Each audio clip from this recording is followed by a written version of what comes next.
Hello, this is Tejas. Today I'm going to talk about security and protection features in Linux. Let us come to the session outline. We are going to talk about what is security and protection. Security and protection are different concepts, but they go hand in hand. Protection deals with system resources access using the principle of least privilege, whereas security grants system access to only the appropriate users. Protection deals with the internal threats and security deals with the external threats. Protection determines what objects can be accessed by a domain, whereas security determines which person is granted for using the system. In protection, authorization mechanisms is used, whereas in security, encryption and authentication mechanisms are used. Protection in Linux. Linux implements authorization in two levels, that is ownership and permission. In ownership, every file and directory on Linux system is assigned three types of owners, whereas in permission, every file and directory on Linux system is assigned three types of permissions for all the owners. There are three types of owners, one being users, other being groups, and third being others. A user is the owner of the file. By default, the person who has created the file becomes its owner. Each user has a unique ID, that is UID. Users are in turn assigned to groups with unique group IDs known as GID. Any other user who has access to the file comes under the category of others. This person has neither created a file nor he belongs to any group. There are three types of users. A root, that is the super user who has the complete control over the system. Any account with user ID 0 is the root user. It is a root user who can change the owner of any file. Then there are normal users. Normal users are users who can log in and have restricted access. Then there are system users. System users don't log in. The accounts which are used for specific purpose and are not allowed by a specific person are known as system users. Then again, domains in Linux are root, users, and the groups. Linux emphasizes over access control list model. Let us see the permissions for different domains. If we consider the read permission, for file, it allows us to open and read the file. Whereas for directory, we can list the contents of the directory using read permission. If we come to the write permission, it is denoted by W. And for a file, we are allowed to modify a file. When it comes to a directory, we can remove or rename the files that are present in the directory. Then we have execute permission. For a file, we are able to run and execute the file. And when it comes to the directory, we can make that directory as our current working directory. There are some numerical values assigned to these permissions.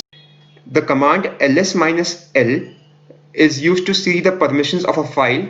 The permission is represented as a string of 10 characters. The first character is used to denote the file type, where it is a dash for a regular file and D for a directory. And then next three triplets of 3 characters each represents the permission for user, group, and others. Octo-value triplets. Instead of symbolic mode of permission like RWX, we can have an absolute mode of permissions. That is, for each triplet, we can represent it as a number. So instead of 3 triplets of 3 characters each, we would just have 3 numbers to represent a permission for a user, group, or any other user. The value of this is the sum of the numeric values of a permission. If we consider RW dash, then the value is 4 plus 2 plus 0, which is equal to 6. Okay, it should be clear now. There are some special permissions. Consider set UID. The effect of set UID on files is that when the file is executed, it runs with the same permission as the owner of the file. There has no effect on directories. If we consider set GID, the effect of set GID on files is like when the file is executed, it runs as the member of the group which owns the file. On directories, it if a file is created in directory, it makes it to inherit the directories group. There is another bit called a sticky bit. It is used to trigger process to stick in memory or lock file in memory. It is used on directories to suppress deletion of file which is owned by others. These permissions also have an octal value which can be used as a prefix to the conventional permissions. Linux provides a large number of tools including account permissions, adding and deleting of users. The following commands are useful to manage users and groups. You can also note that getfacl command is used to print the access control list of the file. SE Linux stands for Security Enhanced Linux. Standard Linux is based on DAC, that is Discretionary Access Control, whereas SE Linux is based on MAC, that is Mandatory Access Control. If we talk about the DAC, user has complete control over the programs it owns and executes, whereas in Mac, administrator manages the access controls unlike the users in DAC. SE Linux can operate in three modes, that is enforcing, permissive and disabled. Security features of the default Linux, wherein the kernel provides a minimal set of security features. The authentication is performed outside the kernel by some user level application like login. System administrators are used to customize the way Linux authenticate users, and some encryption algorithms are also used to protect the system. There are some vulnerabilities of Linux, such as buffer overflow. We can also have abuse of programs using the setuid root command, wherein unprivileged users can gain access of the unauthorized privileged resources. There is also denial of service in Linux. There are also rootkit attacks, which originally began as collection of hacked commands hidden in attackers' files, directories, etc.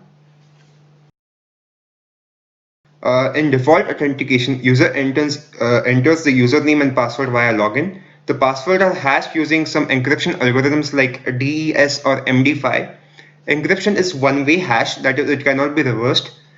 Encrypted passwords are stored in etc password or etc shadow. There is a character field in etc password, and its actual value is being stored in etc shadow, which is also one-way hash password. The etc password file is readable by any user in the system, whereas etc shadow is only accessible to the root.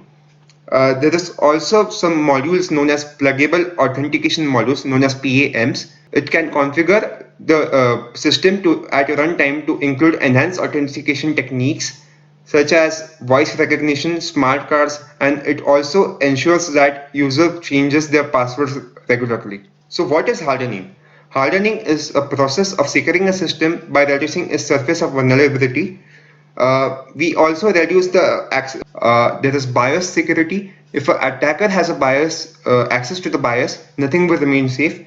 We can have a BIOS password to prevent this. To prevent the changes to BIOS setting, BIOS password is needed. We can disallow booting from booting external media like USB, CD, and DVD to protect our BIOS. Then there is bootloader security. The primary reasons to protect Linux bootloader is to prevent access to single user mode. If an attacker has access to single user mode, then he becomes a root user, and root user can change anything. We also prevent the access to the grub console. If there is an illegal access to the grub editor, one can configure grub and change and get information by using the cat command. We also prevent the access to non-secure operating system. Then comes the patching of Linux kernel. It is used to keep the Linux kernel modules updated with the new modules. Patches can be in the form of Linux security modules, that is LSM. Then it is also necessary to remove unused software, because if we don't remove the unused software, the attack surface will be more and the attackers can attack more easily. Then we can also encrypt our hard disk. Then we should also use password aging, that is, a system has to decide when a user must change his or her password. Okay, So we come to the end of the session. I would like to thank my professors